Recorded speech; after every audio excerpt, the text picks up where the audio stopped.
Hello, Ben. Good evening, Chazi. Let me add uh, the link. Mm-hmm. Okay, if anyone wants to join, all are welcome as always. All right, Well, almost done with chapter 3. are we almost done with chapter 3? Almost. Where? How many do we have right now? Well, we have a big one now. Yud Zayin. Zayin. All right, it's big, and then you. Okay. Oh, great. Okay, so we'll finish these two. Okay, good. Thank God. So wait, we're going into chapter 4 Mm-hmm. out of 6. Okay, very nice. Very nice. Exciting. Yeah. Starting to now think about like the next thing. So how many things do you have going on altogether? There's Pirkei Avot, you have Tanya. You have Uh, I overheard you say you have a guide to the perplexed. I've Guide to the Perplexed. Um, I'm trying to get some more stuff in person, but locally I have like a Talmud, like a Talmud class and another Hasidus class, kind of like small. And out of those, you don't have to rate them, so to speak. I know I win, but I'm saying you don't have to rate them. But what is it? Your experience? What has your experience been? I mean, I love it. It's great to have to. It's amazing to have. Kind of, it makes me feel grateful that you just have those things of that I have those things available to me. Both the people that are learning with me. So very grateful for you too for doing this and everything, and just the sages obviously for writing and transmitting this. In terms of how I would rate it, I think it's probably also connected to the people that I do it. But I would say this and the Tanya are very much um, very insightful for me. Um, and I do enjoy. I do more of the parsha and all the commentaries and Rashi kind of by myself, and that's good. And I do that with my wife more. So That's all of them, nice. it's very hard to rate because they're also very relational. Like I do them with different people, and yeah. Do you find yourself? Do you find yourself identifying a pattern though between the different stuff you're learning, as in like where a comment from let's say Guide to the Perplexed relates to something you learned from the parasha, which relates to something that you learned in Pirkei Avot. Do you Yeah, have you 100%. Okay, so that's obviously that's nice when that happens, when you start being like being able to reference Hmm. all those elements. Do you find different uh, different methodologies or theological understandings between, let's say, Jacob and I have differences of how like we'll interpret certain things? Obviously, there's a core that is similar because we're all um, we're all hanging out the same well, so to speak. Hmm. But do you notice differences? Are you like, well, like Chazi's a lot more loosey goosey? I don't know with these terms, and like this rabbi's like a lot more specific. And Um, I don't. I actually don't notice that much difference. I mean, there's definitely maybe here we definitely kind of touch on.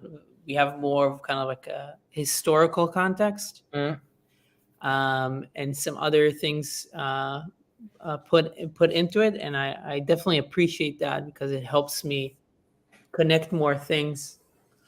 Um, with Jacob, and I kind of very much specifically just to Tanya, and which is necessary because Tanya is really just like deep in itself to kind of like grasp that whole world. So I also just appreciate just being able to live in that world even for an hour or 2 hours while I do that while I do Tanya. And then once I try to understand that, I can like move outside and put in more things and connect them. I was actually thinking about that in terms of like how I learned the parsha.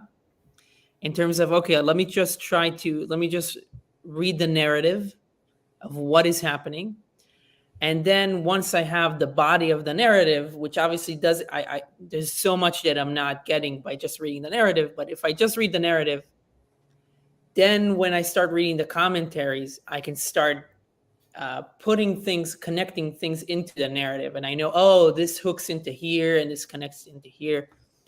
So, and this is kind of maybe like my thought with some of these, where they kind of allow me to hook into different things. Well, you might not be doing this like intentionally, but you are. There's an acronym called the Pardes, the orchard, Right. and in Hebrew it's Pei Reish Dalet Samech, meaning Pshat, Drash, Raj, Sod, and by your current syllabus is allowing you to walk across this orchard, so to speak. Mm-hmm. So that's like, that's a very nice experience. And you are privileged in a certain sense to, be studying the Guide to the Perplexed, right? Like with like this diving into like this Aristotelian land, so to speak. But at the same time, you're armed with Tanya. Right. So yeah. that's like a beautiful way to, and as we've seen over here, when you're armed with Tanya, like one sentence could mean like the exact opposite of like what it means, and you're like, so like suddenly like there's a whole new world in front of me. So that's nice. It's nice to hear that you like are aware of those, that you feel that, and it's just so nice to hear that you have.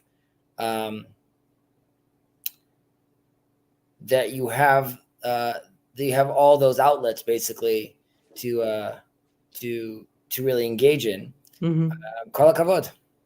Yeah, I'm trying to make up for lost time, but also when I get into something, I go deep into it. So it's nice. I opened up, or Jacob opened up like this Noahide little room. So we're going to be doing we're going to be going over specifically over their prayer book and their Shulchan Aruch, so to speak, their guide, their practical guidebook. But I'm also potentially going to like do maybe some parasha. Maybe we'll do something else over there as well. So, and obviously you're always welcome to join. You're welcome to join everything. I don't know if you're interested in like how the Noahites prayer, but if you are, we're going to do that as well. All right, let's get cracking. Let's do it. Can we scroll back for a moment? Yeah, we are back. We're there. Okay, Ted Zion. Right. So this was talking about these analogies of the storekeeper. God is opening up the store, pointing out again to the tremendous amount of abundance that we have, and how understanding God is by the fact that He's offering us credit, and the storekeeper is sort of doing his rounds, and that is allowing us a chenvani makif, and this is allowing us sort of He's giving us space to sort of window shop. However, with all this freedom, we have to recognize that, like what we said earlier, that hakol rashui hakol tzafui v'rashut natuna, as in everything is preordained or predestined, yet we have free will. So here too, we see the storekeeper is allowing us to do whatever we want in the store. However, at the end of the day, we're still inside the store, and you could do whatever you want. You could take this credit, but at some point, the credit, the bookkeeper, the account keeper comes, and payment is due. And because you have this freedom, you could also choose. We use an analogy of the store of like, you could decide to buy yourself Whole Foods. You could decide to buy yourself Dr. Pepper and destroy yourself. So like those are all decisions that one has to make for himself. But God is giving you those options. And it ended over here that you should be confident that whether with your knowledge or without your knowledge, like there's a cause and effect. There's ramifications for the things you do. That God is the judge of truth, and ultimately we said we're all preparing for this feast. All this is being prepared for the feast, and this we said was an interpretation of sort of all your life is putting together is getting everything together for the feast in the world to come, right? Mm-hmm. Inside the sukkah of the Leviathan. There are some that look at this as that this is the meal over here. The feast is the feast of death, the last meal you're going to have, so to speak. Because ultimately, that's like at the end of the line, it ends. And you have to realize that you're preparing up to that moment, so to speak. We obviously went more in depth into that, but that was just a small, reminder of where we were. So let's continue. Okay, number Yud Zayin 17. רבי אלעזר בן עזריה אומר, אם אין תורה, אין דרך ארץ. אם אין דרך ארץ, אין תורה. אם אין חוכמה, אין יראה. אם אין יראה, אין חוכמה. אם אין דת, אין בינה. אם אין בינה, אין דת. אם אין קמח, אין תורה. אם אין תורה, אין קמח. הוא היה אומר, כל שחוכמתו מרובה ממעשיו, למה הוא דומה? לאילן שענפיו מרובין ושורשיו מעוטין. והרוח בא ועוקרתו והופכת אותו על פניו, שנאמר, והיה כערער בערבה, ולא יראה כי יבוא טוב. ושכן חרחרים במדבר, ארץ מלאכה ולא תושב. אבל כל שמעשיו מרובין מחוכמתו, למה הוא דומה? לאילן שענפיו מעוטין ושורשיו מרובין. שאפילו כל הרוחות שבעולם באות ונושבות בו, אין מזיזין אותו ממקומו, שנאמר, והיה כעץ שתול על מים, ועל יובל ישלח שורשיו, ולא יראה כי יבוא חום, והיה עלהו רענן, ובשנת בצורת לא ידאג, ולא ימיש מעשות פרי. Okay, I think we'll split this up, and let's start with the first portion over here. Rabbi Eliezer, the son of Azariah, would say, if there is no Torah, there is no common decency. If there's no common decency, there is no Torah. If there's no wisdom, there is no fear of God. If there's no fear of God, there is no wisdom. If there's no applied knowledge, there is no analytical knowledge. If there's no analytical knowledge, there's no applied knowledge. If there's no flower, there is no Torah. If there's no Torah, there is no flower. So I would say let's stop there for a second and dive in. So Rabbi Eliezer ben Azariah, he is he is a descendant of Ezra Sofer, Ezra the scribe. So pretty big deal. Ezra was a big deal as well. He was known for being extremely, extremely wealthy. Some ungodly amount of money, which I think the Gemara gives examples that I think some of them are more trying to sound a little like over the top, but clearly very, very wealthy. He was sort of the interim Nasi, the president of the Sanhedrin, instead of Rabbi Gamliel. At the time, Rabbi Gamliel got kicked out because we spoke about this in the past, I believe also. He was very intense. He made Rabbi Yehoshua and Rabbi Gamliel were having a disagreement with regards to how to calculate for the dates and when Yom Kippur comes. And Rabbi Gamliel said, because I'm the authority, I'm telling you when it is. And even according to your calculation, you're going to come to me on what you consider Yom Kippur with money in your hand, right? So after he did 3 or 4 of these moves, which were super intense, you have to assume people were like, Gamliel, come on, dude, relax. But he was very intense about this, and he gets cast out. So Rav Eliezer ben Azariah takes his place, which famously he gets very nervous because he was young. Some say that he was 17 years old, and we hear about him also in the Agadah when we have Passover night, we read he's one of the characters that was studying all night long, and he says, "Ki ben shivim shana." Harani ki ben shivim shana. I am as if someone that was 70. And they say, what does that mean? Why do you not say that you were 70? And the reason is because the story goes is that when he became the Nasi, he didn't want people to look at him in an odd way because he's so young.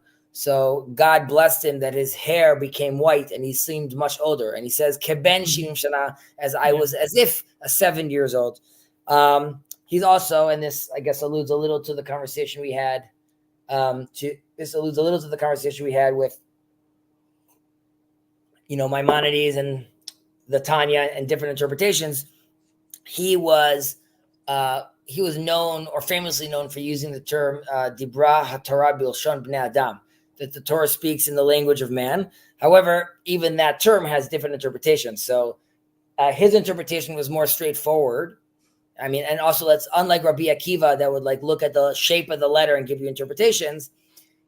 His attitude is more like the language that the Torah is using at times. Like if you see a doubling up of a certain word, that's just because that was common at the time to speak that way.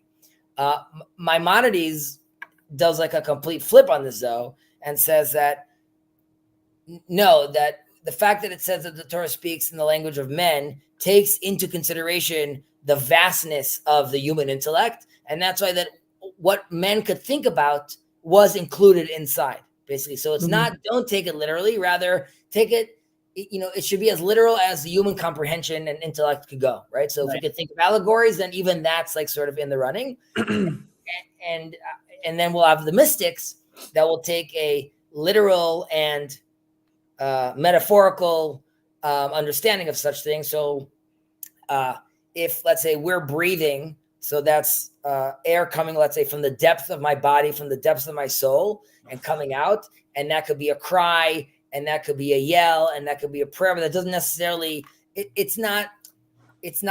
doesn't mean it's only going to be limited to words or speech. And the same when God breathes into the nefesh hachaya, into man, right? So there's a sense where literally also there's God's essence, whatever that means, coming from his depth and making its way out into us, which is also not confined only to words, right? There's a sense where he could be doing that just like I could be doing that with air. So now, is there a difference? Yes. But here again, I'm using the little term to explore a much more abstract idea. So that was just, sorry for that little tangent. Just it was connecting to what we said earlier. Yeah.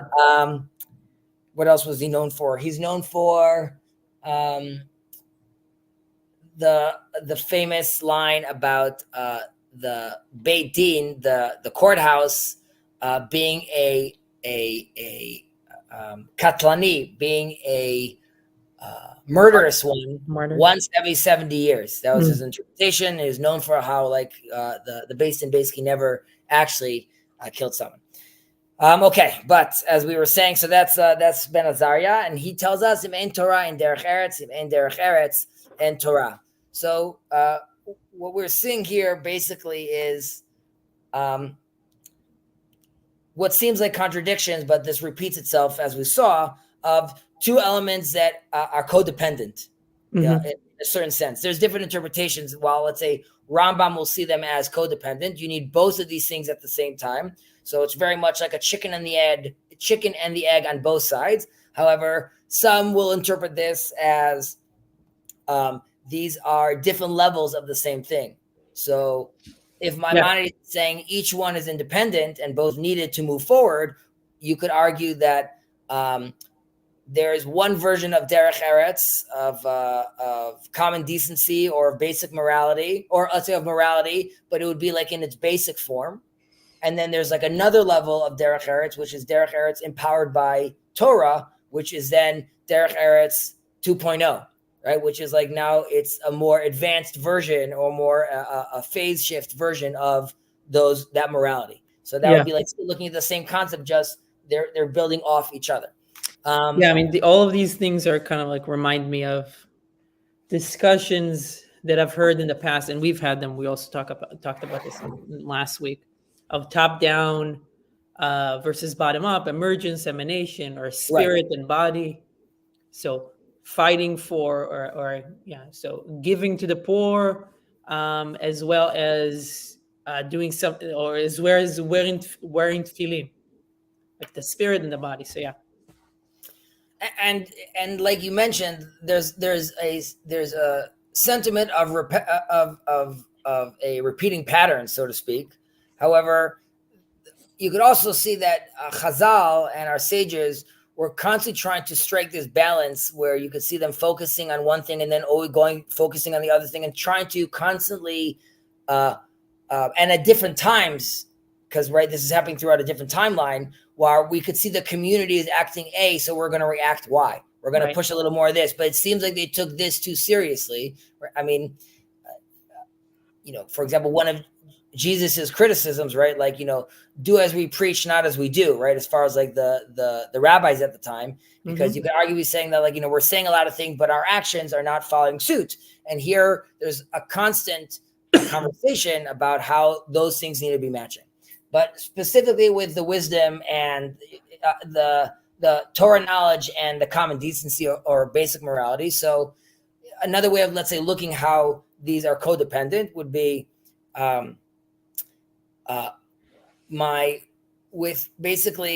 without being aware of, like, I won't be able to act correctly in the world, right? If I'm lacking the understanding and reason behind all things, right? So if I need the Torah sort of for my oculus to give me my understanding of what I'm doing. However, on the flip side, before I could put on my oculus, I have to have a conversation, which is like, I still had to buy the oculus, say thank you to the person, still work within the system of this morality, which allows me then to grasp the concepts of the Torah, because those concepts, while I need them to move forward properly, I still need those undergirding principles to allow me to engage the Torah in a certain perspective. Yeah. So both of them are feeding off each other. Or we're good on that, or you want to expand? Yeah, I know. I just have like a gazillion metaphors coming into my head as like share one. I mean, they're not necessarily insightful metaphors. I'm just thinking. I'm thinking about appetite and eating, and food. I'm thinking about like a business that has money. If there's investments coming in, but you need to do something with the investment. So if you don't have a reason, if you don't have a problem that you're trying to solve, then the money doesn't do anything. There is nothing to do with the money. So I think that, I was going to say that relates, I think, to the next line, but I wanted to just pick up on one of these comments over here. Marie Antoinette syndrome, the condition which hair suddenly turned white. The unhappy Marie Antoinette of France, hair allegedly turned white the night before the guillotine during the French Revolution. I hear you. Okay. Thank you for that interesting tidbit. What does she famously say? Like something about like letting them eat cakes or something like that, right? Let them eat no cake. bread. There's no bread, so let them eat. Right. Let them eat cake. Yeah. And upcycle. Hello. Small comment. The complete criticism of the progressive philosophy boils down to the error of the first doctrine of. Okay, you are welcome to expand on that a little. Pharmacist, something with drugs. I cannot comment onto this, but I'm going to trust your upcycle. All right, so our next line is Im ein chokhmah ein yirah. Im ein yirah ein chokhmah. If there's no fear of God, there's no wisdom, and if there's no wisdom, there's no fear of God. So here too, we've discussed this a little in the past about like fear, and we're not talking about, let's say, the fear of, fear from, let's say, a burglar or someone coming to harm you. Rather, this is reverence in a certain respect. So, like you were mentioning about like a business, like if a person doesn't have a path or like a goal, they're not going to have this fear from diverting from this goal. They're not going to have this. They're not going to have the idea to move forward, right? If you have a goal and you have the tools allotted to you of actually how to move forward in that path, then you start getting very nervous. If I get very nervous if I then see myself deviating from that path, because I have a goal and I could see how I'm deviating from that. So here it requires me to have wisdom to cultivate a certain path for me, and then that will lead me. Once I have that path in front of me, I start getting scared or being fearful of the fact that I could deviate from this path. Or like we said, the fear is not that God's going to be mad at me. It's rather that I realize how I am disconnecting from him at that point. And that's the fear, is the disappointment there is from the full potential I could have reached. And realizing that there correct. is something above you, or there is some responsibility or goal that you're however, if you don't have a path, right, then you're not going to have any of that fear, right? If you don't cultivate that wisdom, if you don't have that goal in front of you, if you don't have that wisdom, then you're not going to be able to build that fear that drives you in a certain extent to move forward. Like we just said about Modeh Ani, when I wake up in the morning, it requires me to, in a certain sense, recognize how small I am to then realize how valuable I actually am, because even the small little significant element still has a relationship or is being called on by the divine. So both of those things are things we need to take into consideration and straddle both of those elements and hold both of those elements at the same time. Also, you could interpret this as to fear God properly, right? And not, let's say, like a child fears God, but to properly revere God, it requires understanding God's greatness. And the only way you get to understanding God's greatness is via the intellect, via understanding and comprehending and grasping more and more robust ideas, which then allow you to further understand, right, the greatness of God. So again, like what I was saying, if I wake up in the morning and I'm aware of black holes and I'm aware of quantum mechanics, I'm aware of those things. So those things could be crippling, but they could also be inspiring at the same time. So you need that space also to, again, chicken and egg sort of situation over here. And this pattern, as we see, is like repeating itself again and again, which is you have like these two elements that need each other. Im ein dat ein bina, im ein bina ein dat. In English, if there's no applied knowledge, there's no analytical knowledge. If there's no analytical knowledge, there's no applied knowledge. So I see how they're interpreting over here. The way I've understood it was dot is the capacity to discern.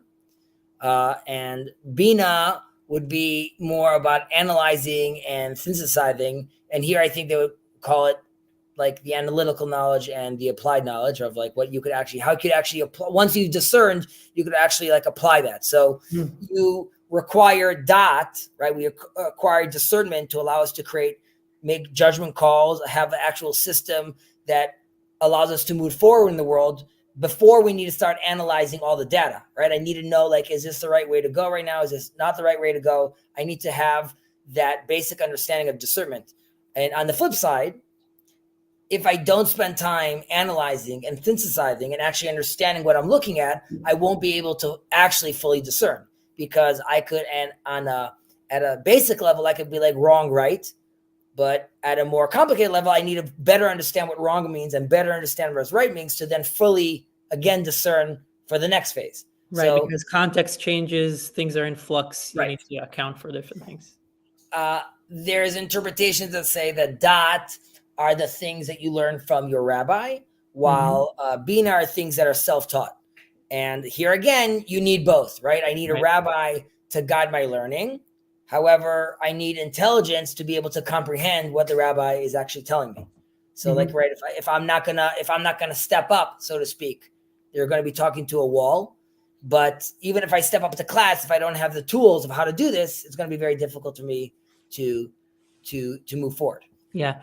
One way that I was thinking about bina and dat is that bina is like, let's say they're saying analytical, it's like propositional knowledge, and dat is the experiential knowledge. So taking that knowledge and acting on it. So the example would be like of somebody that has bina, But not that. Somebody that has analytical but not applied knowledge is a doctor that spends time on his lunch time at the parking lot smoking a cigarette.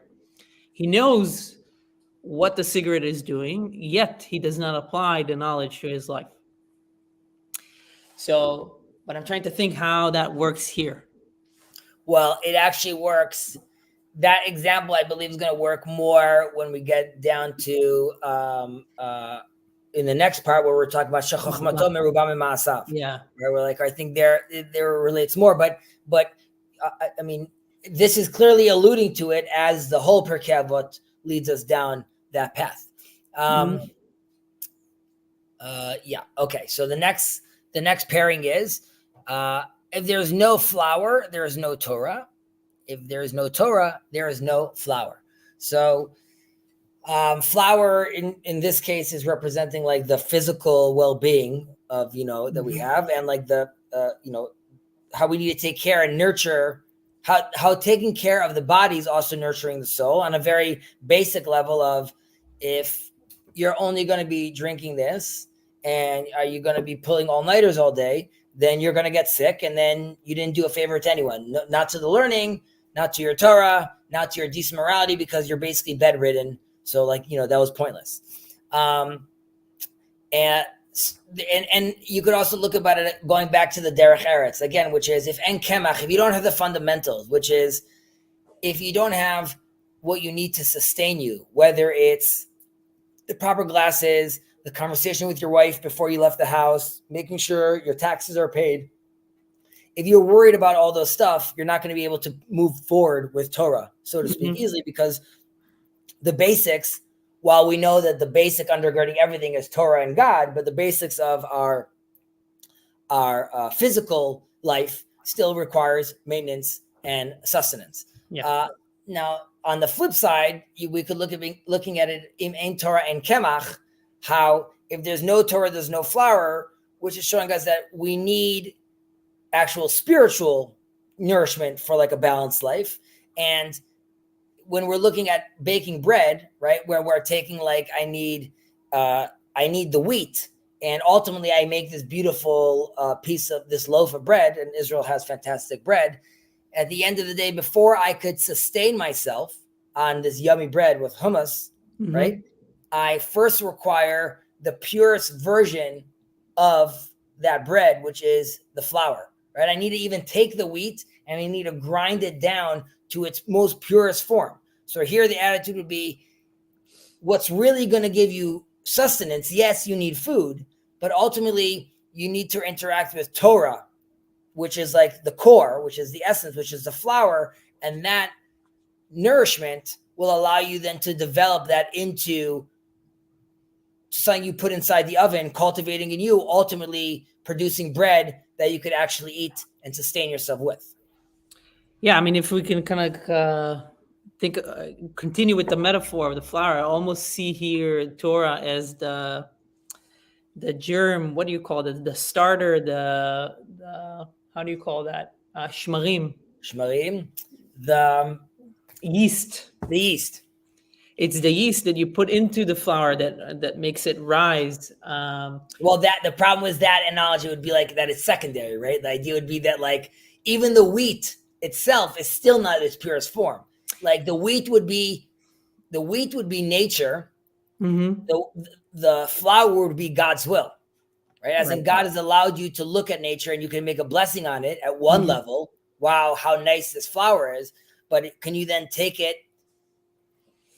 God's will and see how you could now, like him, create and break it down to its core, right? Understanding its fundamentals, and now turn it into bread.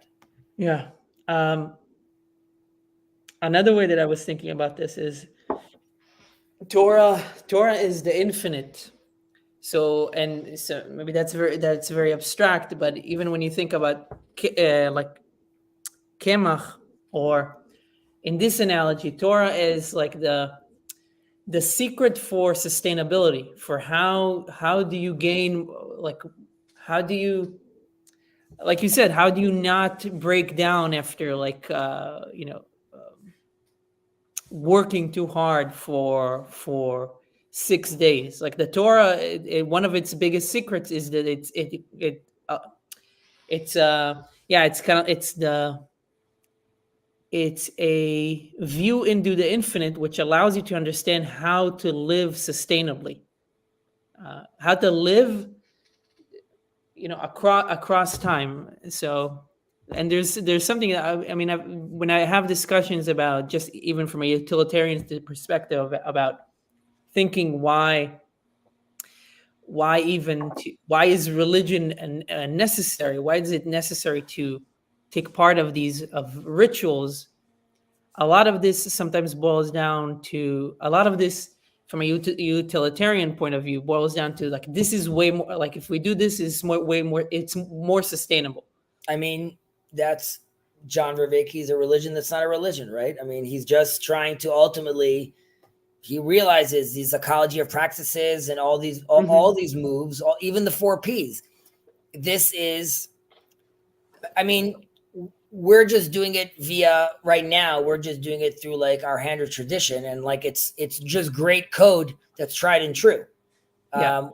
The jargon we're using now wasn't the jargon at the time. But like we've looked at in the past, a lot of this is bumping up against, let's say, the Greek philosophies at the time, which are undergirding a lot of, let's say, the Enlightenment values that we have, and where the world has come up until now. So, from a utilitarian point of view, it's always fun to find in your backyard that you've had like a great, you've been running great code for a long time. Yeah. So I think obviously this is very relevant. As we move on, let's read in English again. Let's read in Hebrew again, and we'll read in English again the next portion over here.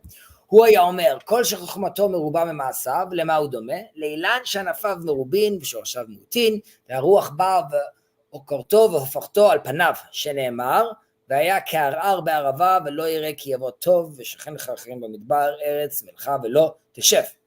וכל שמעשיו מרובין מחוכמתו, למה הוא דומה? לאילן שענפיו מעוטין ושורשיו מרובין, אפילו כל הרוחות שבעולם באות ונושבות בו, אינן מזיזות אותו ממקומו. שנאמר, והיה כעץ שתול על מים, ויובל ישלח שורשיו, ולא ירא כי יבוא חום, והיה עליו רענן, ובשנת בצורת לא ידאג, ולא ימיש מעשרות פרי. So in English, we have over here, he would also say, one whose wisdom is greater than his deeds, what is he comparable to? To a tree with many branches and few roots. Comes a storm and it uproots it, and it turns onto its face. As it is stated, he shall be a lone tree in the wasteland and shall not see when good comes. He shall dwell perched in the desert, a salt land uninhabited. But, that was from Jeremiah, but one whose deeds are greater than his wisdom, to what he is compared to a tree with many roots and few branches, whom all the storms in the world cannot budge from its place. As it is stated, he shall be as a tree planted upon water, who spreads his roots by the river, who fears not when it comes to heat, whose leaf is ever lush, who worries not in the year of drought, and ceases not to yield fruit.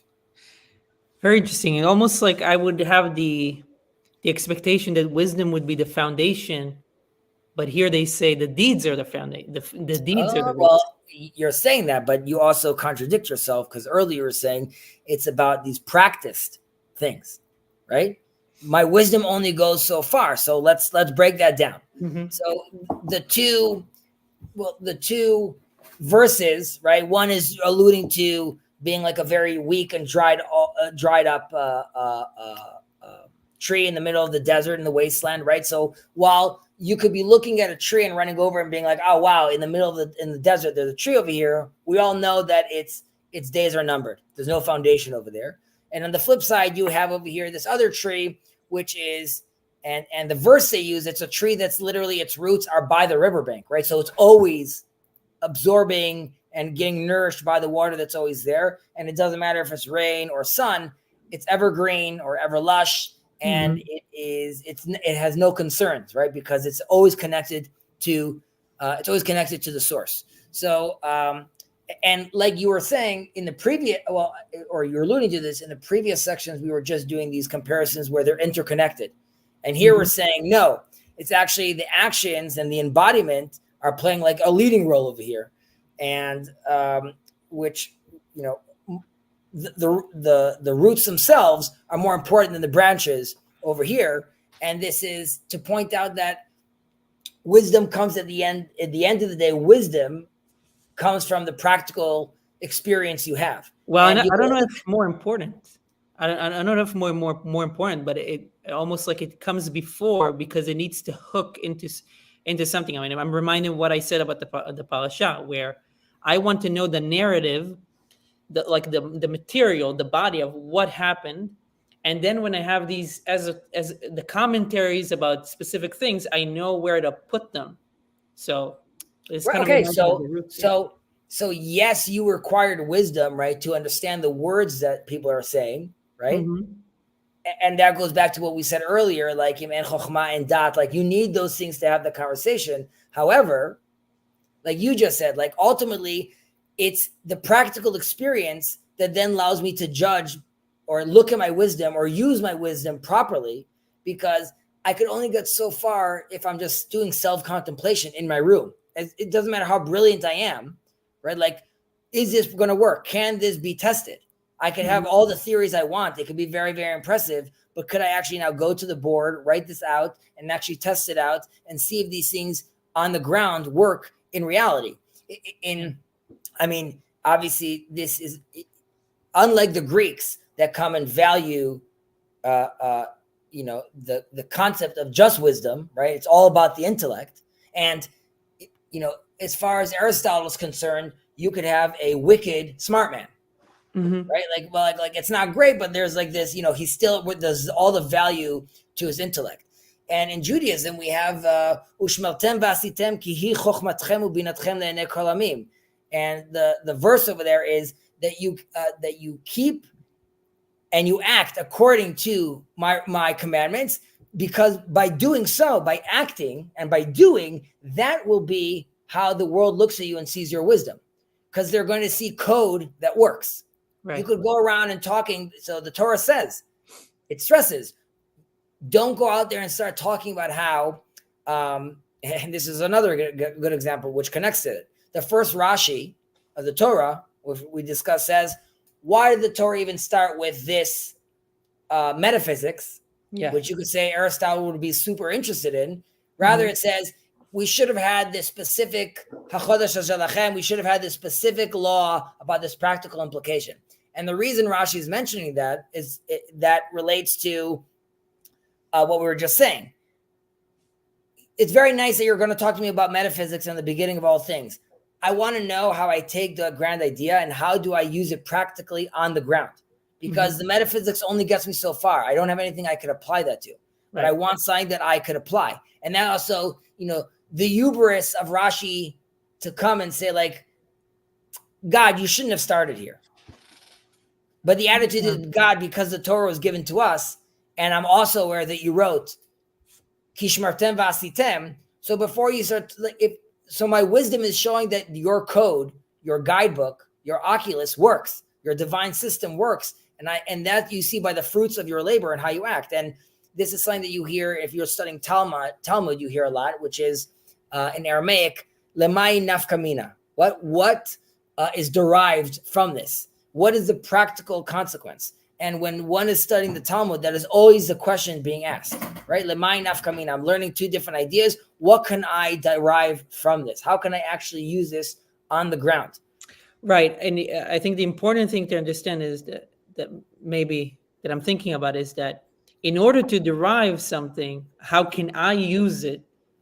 You not only need you need a memory, you need a perspective, you need your memory, you need a life of an experience. You need experience, and it kind of actually reminds me of AI, even where the most important thing that it has a problem with, it's a perspective. If you don't give the chat a perspective, it spews. It doesn't know, like, it's very unclear. You have to ground it in some sort of experience, right? Yeah. Obviously, you're talking about like a a linguistic experience over here that you're putting them into, but that you're saying the prompting of it is grounding it basically. Yeah, I mean, like good prompting, it has to be grounded. It's either grounded in a specific database, which it already does, but in addition to a database, it needs to have a perspective, meaning that even if I'm just talking practically, if I need help with writing a resume for somebody, I need to give it a perspective of like you are somebody that can help with this resume, and it's for a particular role, right? So, and if it doesn't have that, it doesn't know how to apply. It will basically do it randomly, or it will do it somehow, but basically randomly. But it needs to have that. So it's almost like when you're a child, you accumulate some of this experience, some of this experiential memory, and then you start applying some wisdom, and you have places where you have memories where you can kind of like understand how to apply it and what you did better or wrong or stuff like that. So excuse me for 1 second. Sorry, 1 second.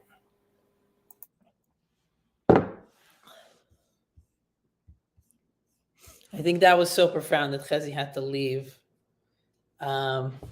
figure out what it means for his life, and then come back. But okay, maybe I'll go through the comments. So this maybe I can show Chezi as well. That the Epicurean philosophy, the first doctrine is don't fear God. Okay, I didn't know that. That's interesting. And then being practical can help ground our perspectives and provide a tangible basis for understanding. Yeah, it's a good articulation of that.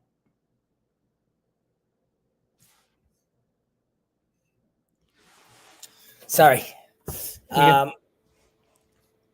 Upcycle, being practical can help ground our perspectives and provide a tangible basis for our understanding, like we were saying, which in Judaism, where we have a bar mitzvah when one is 13, a bat mitzvah when one is 12, and they are not commanded to keep the mitzvot at that age. Well, yes, they're commanded to keep the mitzvot. However, if they don't keep a mitzvah, they are not held accountable for it at that age. And the idea is we're giving the child 13/12 years of experience, because only then could you apply your wisdom. But we need to give you enough of that experience for your data bank, right? So to actually start using, because you could argue, like, if I'm thrusted in off the bat, needing to act right away, and I don't have any experience, how are you doing this? So the Torah starts with saying you do have experience. I'm giving you a tremendous amount of time where you're supposed to be having those experiences, where you could be playing with your temper and seeing how it interacts and jealousies and all those elements. Yeah, and it's kind of, we discussed this maybe previously or two sessions ago, but how God reflects this, God's behavior reflects this as well, because he starts with Adam and Eve, like with these worlds that don't come out too much, or that get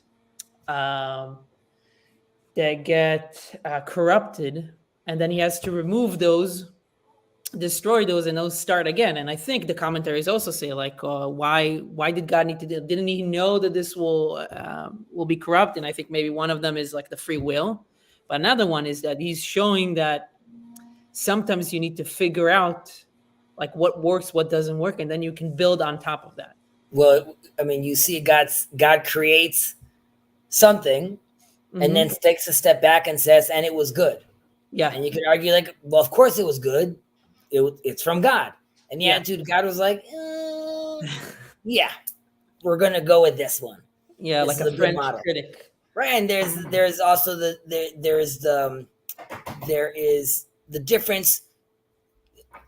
There's before, after Noah and before Noah, with the relations that people had with the animals. And there's wording of us, humanity, sort of controlling the animals, which leads to humans potentially not fully understanding their responsibility and thinking that they could control and own the world, back to building that, that temple, the Babel, and getting fully corrupted, to an understanding of living with animals, living alongside animals, and creating a more space of sharing. And again, this is happening throughout experience of God is seeing like how the humans are interacting in this quote unquote simulation that he's giving us.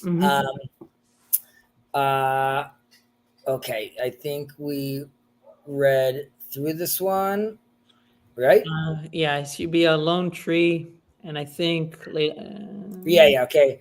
By the way, just as far as the tree example, you could say like, why are we not giving an example of a building and foundations, right? Specifically with the tree, the roots, or well, the other way around, the branches sort of mimic the roots in a certain extent, and they also they mirror each other in a certain way. Like the expanse, you should just in general, the size of the canopy on top. If you see like a very large tree, the roots are at least that size as well. Well, maybe they're saying at least, this is saying at least in a good tree. They should, right? Right, I'm saying correct, but I'm saying correct in a good tree, in a healthy tree, where you would see that happening. Unlike a foundation where you could have like an X foundation and a huge house on top of it, here the attitude is like your deeds should also be matching your wisdom in a certain extent. Yes, it's more foundational, as in that's what's starting it up, but like it's supposed to be, you're supposed to be echoing that on the ground. Yep. It's not supposed to be coming out looking like a completely different structure. And then people could see, he is coming from deep. There's like deep roots to his actions. Okay, moving on. Yeah. Okay, Rabbi Eliezer ben Chisma Omer, Kinin ופתחי נידה הן גופי ההלכות, תקופות וגימטריות, פרפראות לחוכמה. Rabbi Eliezer, the son of Chisma, would say, it's interesting that they say, okay, the laws of kinin, bird offerings, and the laws of menstrual periods, these are the meat of halacha, Torah law. The calculations of solar seasons and gematria are the condiments of wisdom.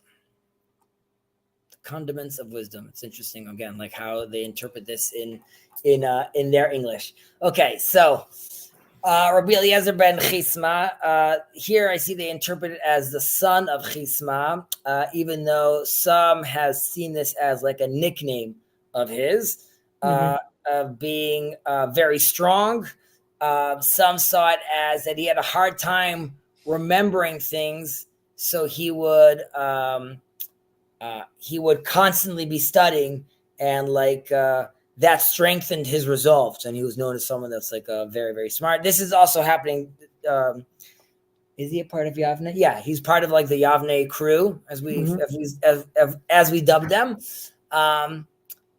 And I mean, it relates also to what we're talking about over here. He was known also as like a polymath. Well, specifically like in the sciences, or the sciences of the time, he was very, very very good at math as well. So he tells us about kinin over here, the bird's offering, and the pitchei nida, that these are the meat of the halachot, right? So we were just talking about previously about the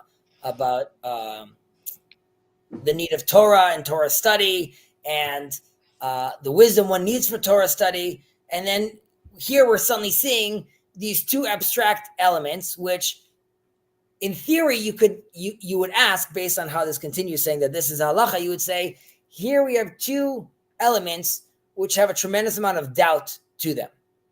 One is you have these bird offerings. The reason there's doubt in bird offerings is there's bird offerings for different things, and those different things, they're actually sacrificed in different places on the altar. Some are lower, some are higher up. And the attitude is these hilchot kinim would have different formulas of what happens if you come to the temple and there's a mixture between like 4 different groups of people that got together, and they have the priest, the Kohen, doesn't remember anymore if this was this one, if this was that one, if this bird goes over here. So what does he do? And you have this whole robust mathematical equation of like, what do you do to get back to 0 so you could reaccount of what you're doing to get you out of this mess? Mm-hmm. And the birds are there waiting. I'm sorry? And the birds are there waiting to be. And the birds are there waiting, exactly. And with regards to Nida, the menstrual cycles, so here too, were they counted correctly or not? There's 7 days where the woman is seeing an amount of blood. Then there's 7 days where she's counting where she sees no blood. And during this period, what happens if she miscounted? What happens if she wasn't sure? So again, there are different formulas of how you go back to 0. And these are complicated equations. So the knee-jerk reaction would be, this is a place where there's a lot of doubt. So you would think like this is not the Torah we're talking about that you're gaining merit from studying, because really, if you're studying this, you're finding yourself in like this is like not the ideal status to be in.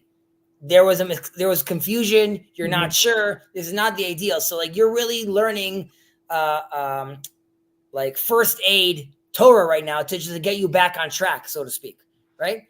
Yeah. And because there's so much doubt over here, you would think like, this is sort of weakening your case with regards to the Torah value you're getting from learning this. However, comes the Pirkei Avot, the sages, Rav Eliezer, and tells us, no, this specifically is what the Torah is talking about.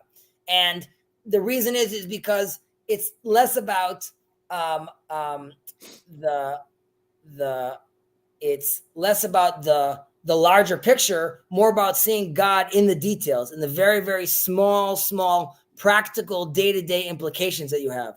Yes, you could go around saying like putting on your phylacteries, that's like a classic, but really is you find God in the moments where you weren't sure if you should have done this. And where there's that doubt, you should realize, no, even there where it seems to be very murky, even here, God's will, this is sort of in a certain case showing like the limits of how far the Torah study goes. It goes all the way into the calculations you need to take into consideration if you messed up. So it's that vast. Now, the stark difference from this next line, which is kufot ugimatriot. So here too, there's generally a different interpretation, which is you're talking about over here astrophysics and geometry.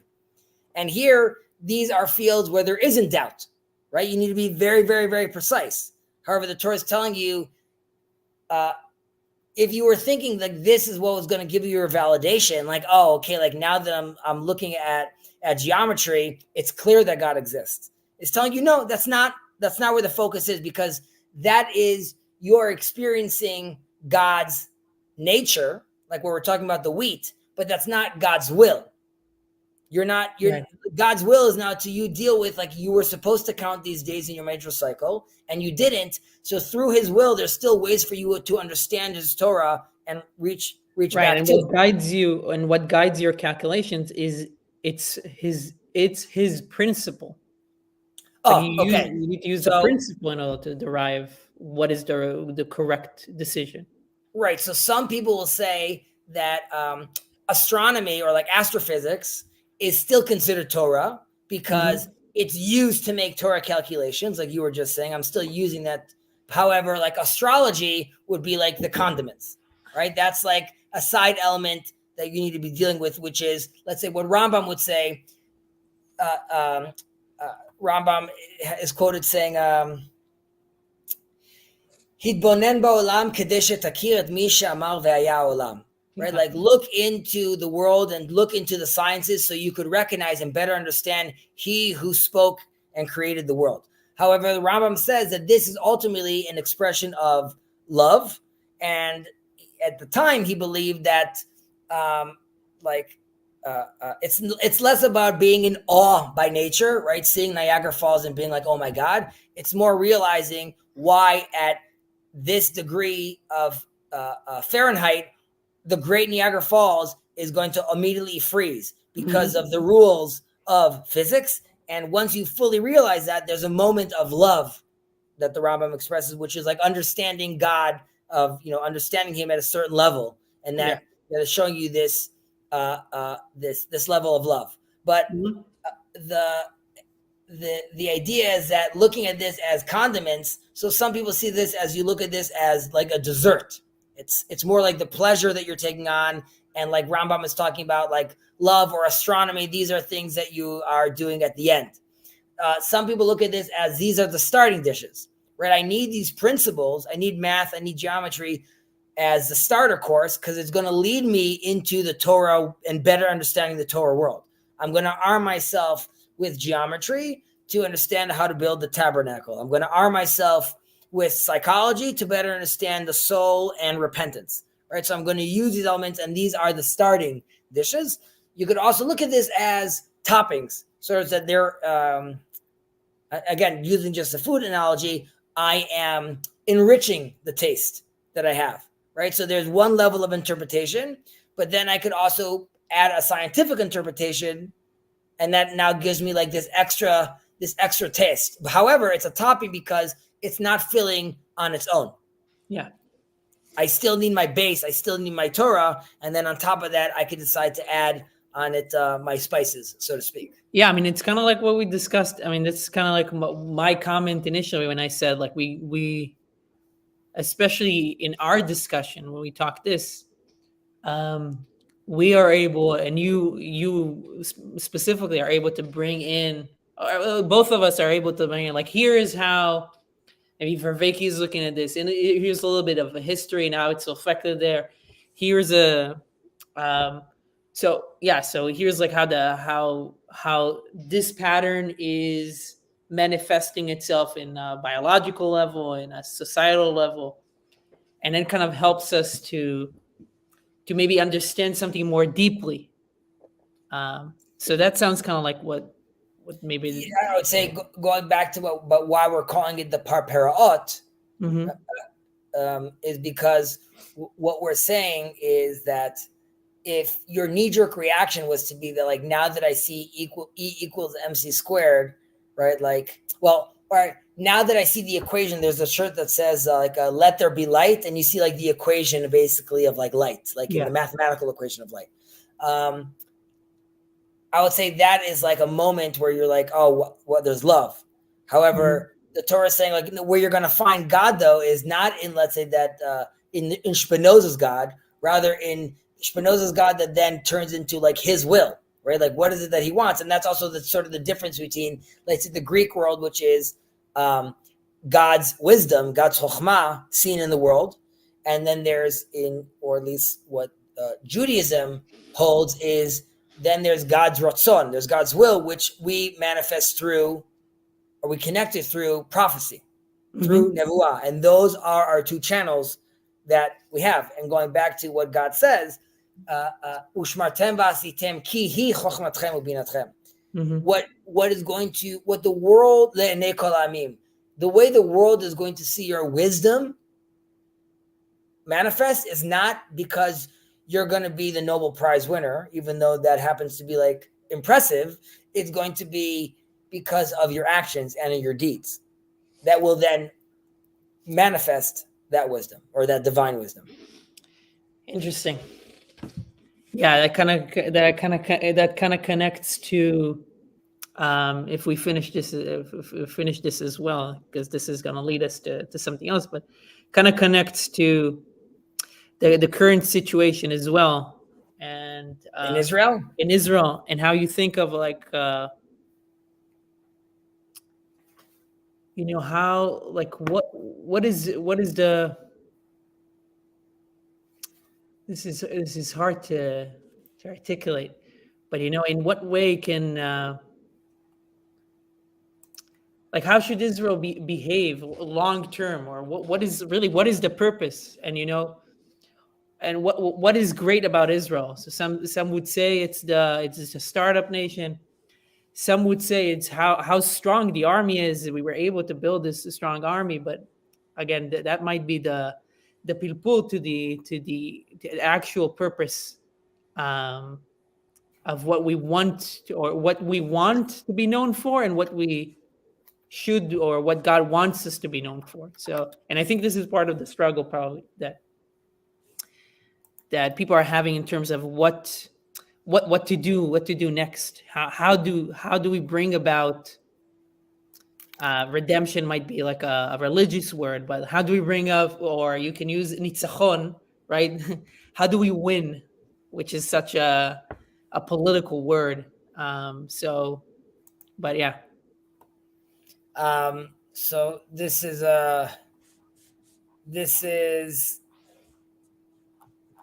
something that I've been talking around with Schleif, also like with Gilad on some streams about this. So I don't know if we're going to get too deep into this, but yes, obviously, this touches very close to home with that regard, which is, I don't think Israel is the light into the nations because of its cherry tomatoes or its flash drive. That's not; those are great, or not even startup nation. I think it's in what happened, let's say, after October 7th, the fact that all the country got together and everyone opened up their doors, and the whole nation, while the government was and still is mumbling, the nation completely galvanized and got together and created a tremendous support system. And those, to me, show how you could galvanize the whole people in such a way of acting in a godly manner, at its best. And ideally, you'd want that to make its way through the body politic as well. Again, starting from the individual all the way to there, and I believe that's what we're supposed to be doing. There's obviously a lot to unpack with regards to, how you see what our destiny is, how you see that manifesting, what does a Jewish / democratic or Torah / Enlightenment values, science and Torah, how those things work together. And there are more extreme expressions of that. There's a lot more progressive interpretations of that. And I am definitely trying to walk some sort of line. But I remain optimistic, for we are Am HaNetzach, the eternal people. And the only reason we're eternal people is to show the rest of the nations how to also be eternal, just to clarify. Yes, we're not leaving anyone behind. So yeah.